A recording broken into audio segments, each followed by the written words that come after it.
Bismillahirrahmanirrahim. Assalamualaikum warahmatullahi wabarakatuh.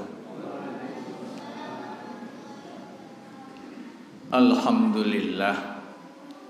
Alhamdulillahi rabbil alamin. Wa bihi nasta'inu ala umurid dunya waddin. Wassalatu wassalamu ala khatamil anbiya'i wal mursalin wa ala alihi wa ashabihi wa man tabi'ahum bi ihsanin ila yaumiddin. Rabbi shrah li sadri wa yassir li amri wahlul 'uqdatam min lisani yafqahu qawli. Rabbi zidni ilman nafi'a warzuqni fahman wasi'a. Amma ba'du. Pertama, marilah kita panjatkan puji syukur kita kehadirat Allah Subhanahu wa ta'ala yang telah melimpahkan rahmat serta hidayahnya kepada kita semua sehingga kita bisa hadir di majelis ini tanpa adanya halangan. Salawat dan salam semoga tetap selalu terlimpahkan kepada Rasul Muhammad sallallahu alaihi wasallam.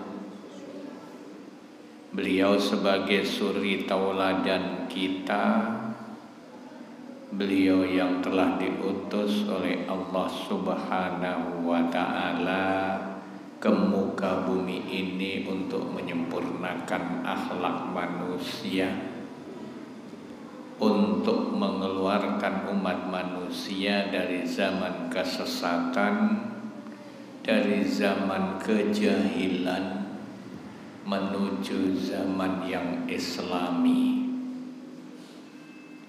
Jamaah yang dimuliakan Allah, pada malam hari ini kami akan menyampaikan atau menerangkan request yang masuk ke kami. Di situ requestnya yang pertama adalah menjelaskan urutan ahli surga setelah Rasulullah. Pada malam hari ini saya akan sedikit mengulas tentang siapa-siapa yang pertama dimasukkan oleh Allah Subhanahu wa ta'ala ke surga selain nama-nama sahabat yang sudah jelas dijamin masuk surga itu. Rasulullah bersabda dalam sebuah hadis yang diriwayatkan oleh Hakim dan Bazar dan yang lain-lainnya, banyak riwayatnya itu. Di situ Rasulullah sallallahu alaihi wasallam bersabda, "Awwalu man yud'a ilal jannati al-hammaduna alladzina yahmadunallaha 'ala sarra'i wad-dharra'i." Kelak yang pertama kali dipanggil masuk surga adalah Al-Hammadun. Siapa Al-Hammadun itu? Yaitu alladzina yahmadunallaha mereka-mereka yang selalu mengucapkan alhamdulillah, selalu memuji Allah Subhanahu wa ta'ala ala sarra'i wad dharra'i, baik itu dalam keadaan suka ataupun dalam keadaan duka, baik itu secara terang atau secara diam, sembunyi. Nah, ini dia orang yang kelak pertama kali akan dipanggil masuk ke surga. Al-Hammadun, yaitu orang-orang yang selalu mengucapkan alhamdulillah. Dulu pernah kami menyampaikan bahwasanya Rasulullah Sallallahu Alaihi Wasallam mengajari kita apa itu? Fa inna Rasulullah Sallallahu Alaihi Wasallam, sesungguhnya Rasulullah Sallallahu Alaihi Wasallam ketika dia mengalami sesuatu yang menyenangkannya, yasurruhu qala alhamdulillahilladzi bi ni'matihi tatimmus sholihat.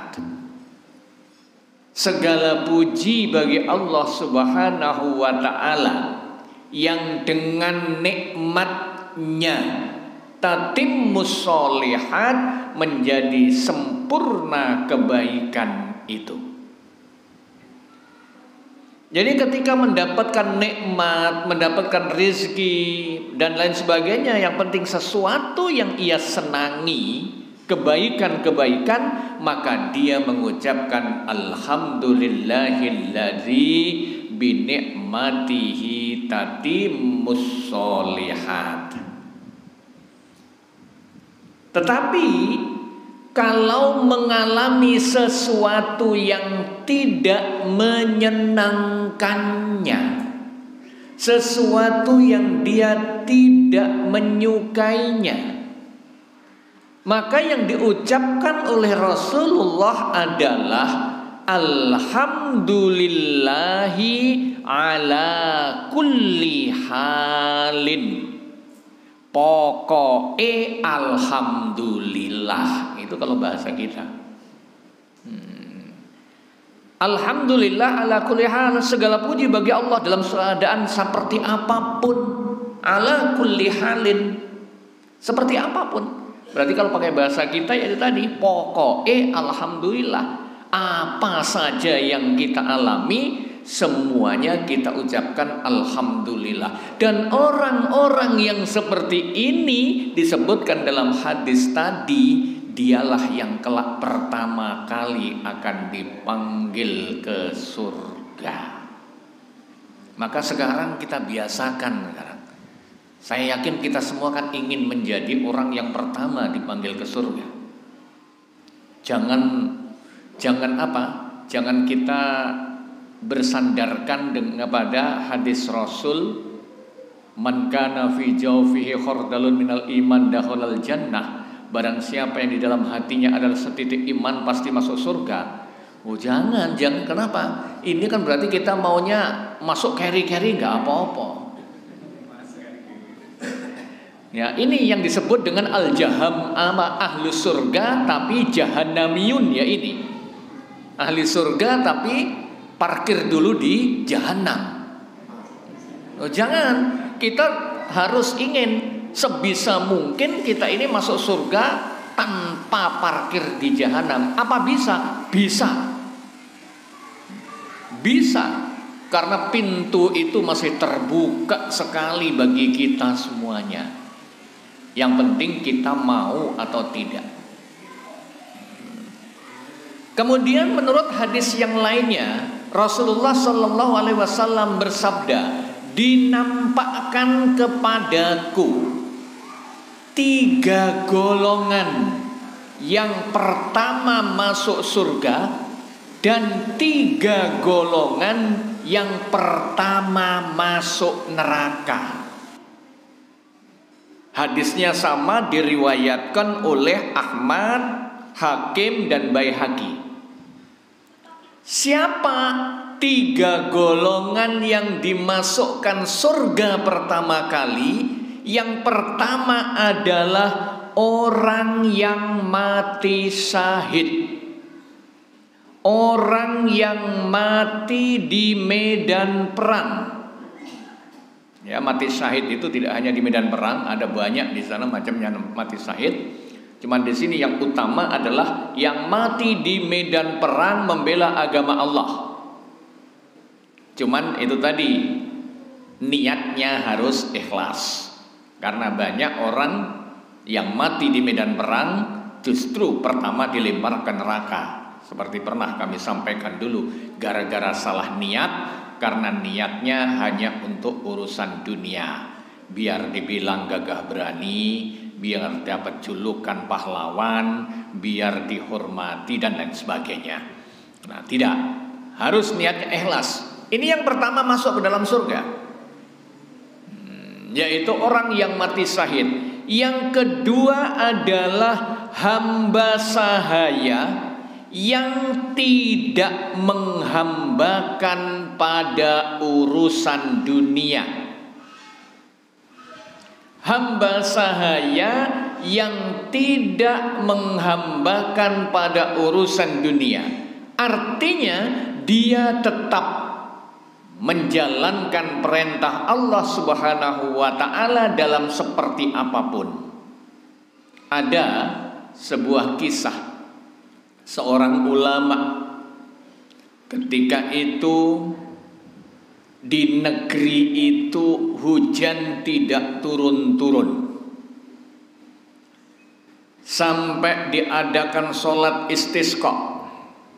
Oleh masyarakat situ mengadakan sholat istisqa, tidak turun juga. Mengadakan istisqa yang kedua kali, masih belum turun juga. Sampai ketiga kalinya masih belum turun. Maka seorang alim tadi pergi menuju gua dengan tujuan dia akan berdoa sendiri kepada Allah, bermunajat kepada Allah Subhanahu wa ta'ala untuk diturunkan hujan.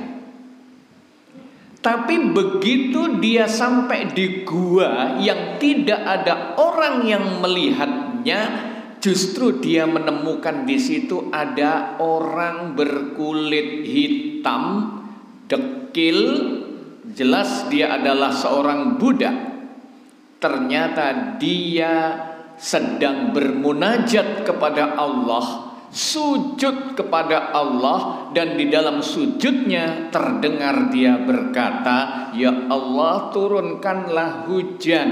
Saya enggak akan mengangkat kepala saya dari sujud ini sebelum engkau turunkan hujan." Apa yang terjadi? Ternyata setelah itu hujan deras. Seorang alim tadi kaget, siapa gerangan orang ini? Kok sujudnya begitu langsung diturunkan oleh Allah Subhanahu wa ta'ala hujan. Maka ketika orang ini keluar diikuti dari belakang, diikuti kemana, di bawah guyuran hujan dia berjalan, diikuti terus. Ternyata pergi ke rumah orang yang kaya sekali di situ. Ya, pergi ke rumah orang yang kaya sekali di situ. Kemudian bertanya-tanya, ternyata dia adalah budak di rumah itu. Maka langsung seorang alim tadi berkata kepada majikannya, "Pak, saya mau beli budak Anda. Saya mau beli budak kamu." Maka didatangkan oleh majikan tadi budak yang kekar, yang gagah, yang ganteng dan lain sebagainya, yang rajin bekerja. Maka dijawab, "Bukan dia yang mau saya beli. Dipanggilkan lagi budak yang satunya, dijawab lagi, bukan dia. Akhirnya tanya, budak yang mana yang kamu minta? Dia orangnya hitam begini, begini, begini dan lain sebagainya. Maka didatangkan dia dan dikatakan, ini budak pemalas. Dia itu malas bekerja. Temannya kerja, dia itu gak mau bekerja. Maka gak apa-apa, saya mau budak yang ini. Maka dibelilah budak itu. Dibelilah budak itu. Ketika dibeli ya sudah diajak ke rumahnya. Ketika sampai di rumahnya, dia ngobrol-ngobrol, tanya, siapa sebenarnya engkau? Kenapa engkau begini, begini, begini? Kok Allah menurunkan hujan dan lain sebagainya. Ngobrol-ngobrol panjang lebar, belum banyak dijawab. Datang malam hari, maka budak tadi minta izin, maaf, saya minta izin untuk sholat malam. Maka masuklah ke dalam kamar dia, sholat malam. Majikannya seorang alim tadi nunggu-nunggu kok enggak keluar-keluar, ya. Nunggu-nunggu kok enggak keluar-keluar. Ditunggu sampai lama tidak keluar. Ternyata dia melihat dia sudah pulang ke rahmatullah. Dalam sujudnya tengah malam itu dia pulang ke rahmatullah. Masya Allah.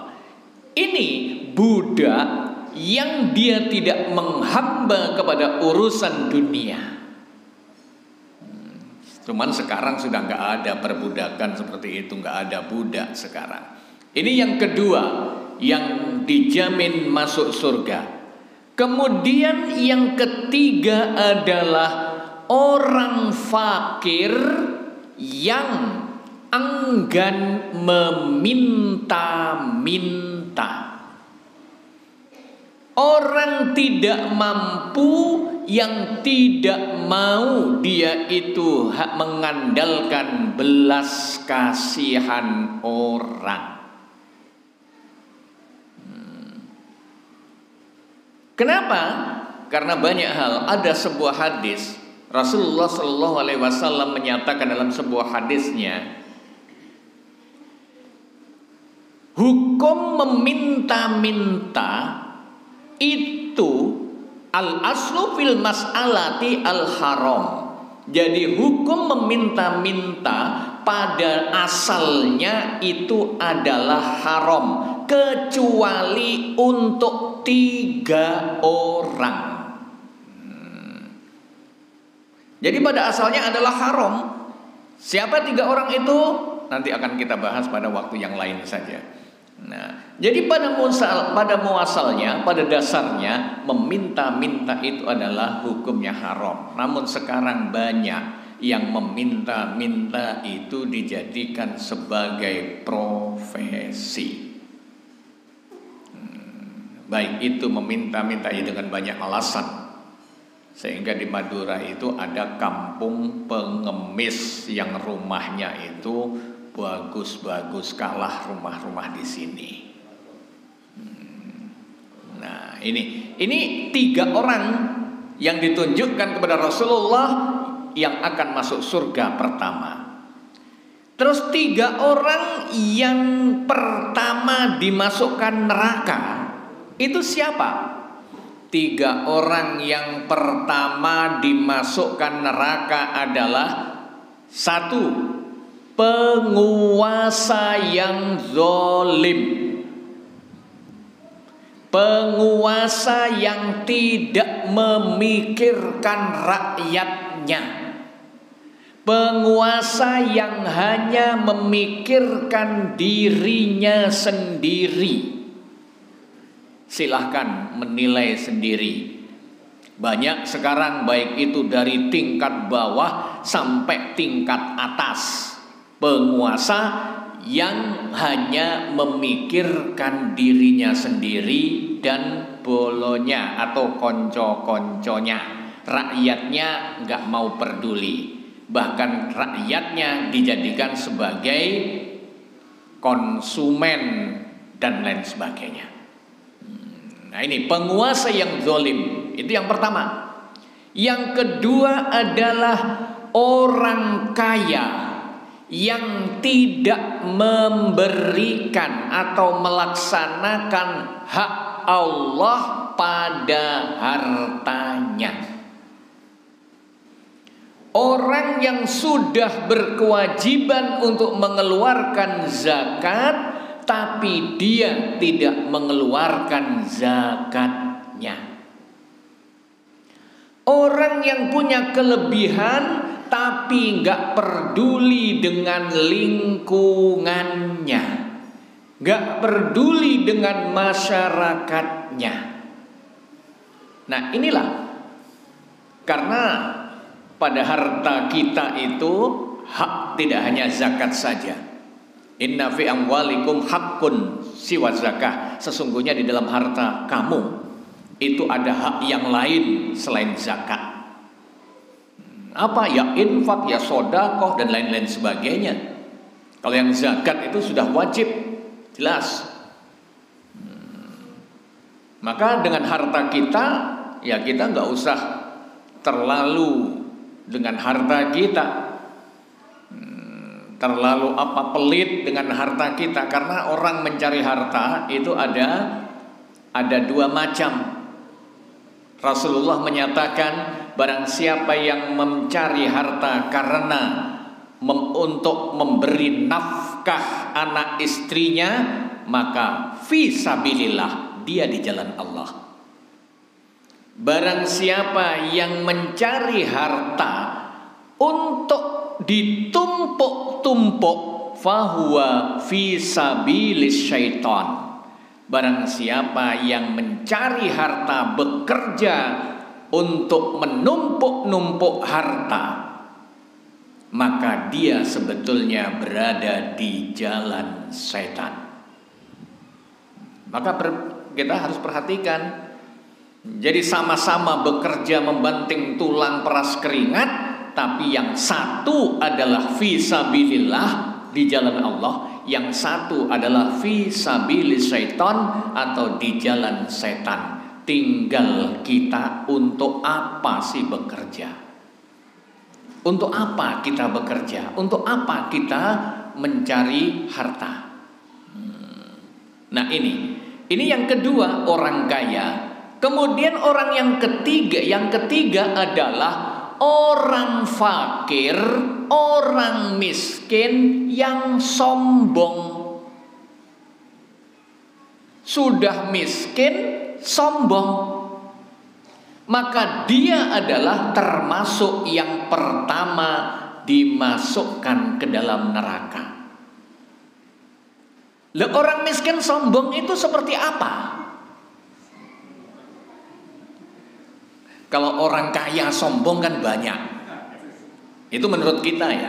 Nah ini orang miskin sombong itu seperti apa? Yaitu sudah miskin, fakir, kekurangan harta, ibadah gak mau. Lawang harta itu yang punya siapa toh? Ibadah itu apa? Harta itu yang punya Allah. Ya. Yang memiliki segala sesuatu di dunia ini kan Allah Subhanahu wa taala. Ibadah itu kan kita meminta kepada Allah, memohon kepada Allah, bermunajat kepada Allah Subhanahu wa taala. Sudah miskin gak mau minta sama Allah, gak mau beribadah. Sombong itu namanya. Merasa kalau dirinya itu sudah bisa enak, bisa mulia hidup tanpa Allah Subhanahu wa taala. Padahal orang juga memandang dia hina kadang, karena tidak ibadahnya itu tadi. Nah ini artinya orang miskin sombong. Yang lainnya, orang miskin sombong itu seperti apa? Orang sudah miskin tapi malas, gak mau bekerja. Ini juga miskin sombong. Kalau orang sudah kaya, duduk-duduk, ongkang-ongkang, mungkin saja. Kenapa? Karena untuk kebutuhan setiap harinya sudah ada. Lah ini untuk kehidupan setiap harinya aja bingung. gak mau bekerja, kerjaannya hanya ngobrol aja, kerjaannya hanya nongkrong aja di warung kopi. Ada teman yang nguli gak mau, abot iku. Ada temannya kerja banting tulang, gak kuat badan saya, alasan macam-macam. Nah ini sudah miskin, sombong lagi. Kemudian yang lainnya adalah orang miskin sombong. Sudah miskin, dia ahli maksiat. Sudah miskin, ahli maksiat, suka melanggar peraturan, suka melanggar disiplin. Sudah miskin, kerjaannya beli togel. Lah untuk makan aja bingung. Miskin, kerjaannya silo, baca kitab Toret. Apa kitab Toret itu? Ditoto dan diseret. Diocok, toto, diseret. Nah ini yang banyak sekali terjadi. Banyak sekali hal seperti ini. Ini namanya orang miskin sombong. Kemudian orang miskin sombong yang lain seperti apa? Yaitu orang miskin yang gak tahu terima kasih. Udah miskin, ada yang membantu, ada yang menolong, gak mau dia berterima kasih. Padahal man lam yaskurin nas lam yaskurillah. Barang siapa yang gak mau bersyukur ketika diberi oleh orang, maka dia juga gak mungkin bersyukur kepada Allah Subhanahu wa ta'ala. Ya terima kasih. Walaupun sebetulnya memang terima kasih itu yang betul untuk Allah, tapi tetap harus, kan Allah memberikan kepada kita gak langsung jatuhkan dari langit. Allah memberikan sesuatu kepada kita kan melalui tangan orang, tangan manusia. Maka kita harus berterima kasih kepada yang jadi perantara itu tadi. Namun jawaban orang yang diberi terima kasih tadi adalah apa yang benar? Afwan la sukra alal wajib. Maaf, saya nggak berhak untuk mendapatkan terima kasih ke kamu. Berterima kasihlah kepada Allah Subhanahu wa ta'ala. Jadi kedua-duanya, yang diberi itu berterima kasih, yang memberi mengatakan saya tidak berhak untuk mendapatkan ucapan terima kasih. Saya hanya perantara. Berterima kasihlah kepada Allah Subhanahu wa ta'ala. Karena mungkin bisa jadi kalau bukan saya, Allah mengirim orang lain yang membantu kamu. Nah ini orang miskin yang apa? Yang sombong, yaitu orang miskin yang tidak mau, diantaranya adalah sudah miskin, gak mau berterima kasih ketika mendapatkan pertolongan dari orang lain. Jadi tadi apa? Siapa-siapa mereka itu yang kelak akan masuk surga pertama? Tentunya kita ingin masuk ke dalamnya. Maka dari sekarang biasakan seperti apapun keadaan kita, ucapkanlah selalu alhamdulillah. Bahkan dulu pernah kami sampaikan, ada malaikat ditanya Allah, yal malak, wahai malaikat, hal qabatta ruha ibni abdi, apakah sudah kamu cabut nyawa anak hambaku itu? Qaulal malaikah, malaikat berkata, na'am qabattuha, betul ya Allah, sudah aku cabut nyawa putra dari hambamu itu. Madza qala abdi, apa yang diucapkan oleh hambaku? Qala, maka malaikat berkata, hamidaka summastarja'a, dia mengucapkan alhamdulillahi rabbil alamin, baru mengucapkan inna lillahi wa inna ilaihi raji'un. Maka apa perintah Allah? Ibni lahu baitan fil jannah wa sammihi baitur rahmah. Bangun untuknya rumah di surga dan beri nama rumahnya adalah rumah rahmat. Nah, ini tadi. Jadi setiap apa saja yang kita alami, ucapkanlah alhamdulillah. Baik itu kalau yang senang, alhamdulillahilladzi bi ni'matihi tatimmus sholihat. Kalau yang tidak suka atau yang tidak menyenangkan, alhamdulillahi ala kulli halin. Ini yang bisa kami sampaikan pada malam hari ini. Mari kita tutup dengan berdoa bersama-sama. Mudah-mudahan kita semua menjadi ahli taqwa, ahli iman yang kelak bisa masuk surga tanpa harus melalui neraka. Ala hadiniyah wa jaminiyah as-solihah. Al-Fatihah. A'udzubillahi minasyaitonir rajim. Bismillahirrahmanirrahim. Alhamdulillahirabbil alamin arrahmanir rahim maliki yaumiddin. Iyyaka na'budu wa iyyaka nasta'in ihdinas siratal mustaqim siratal ladzina an'amta 'alaihim ghairil maghdubi 'alaihim waladdallin. Amin. Allahumma shalli ala Muhammad wa sallim wa radhiyallahu ta'ala an kulli sahabati Rasulullah ajmain walhamdulillahi rabbil alamin. Allahumma inna nas'aluka salamatan fid din wa afiatan fil jasad wa ziyadatan fil ilmi wa barakatan fil rizqi wa taubatan qabla al maut wa rahmatan indal maut wa maghfiratan ba'dal maut. Allahumma hawwin alaina fi sakaratil maut wa najata minan nar wal afwa indal hisab.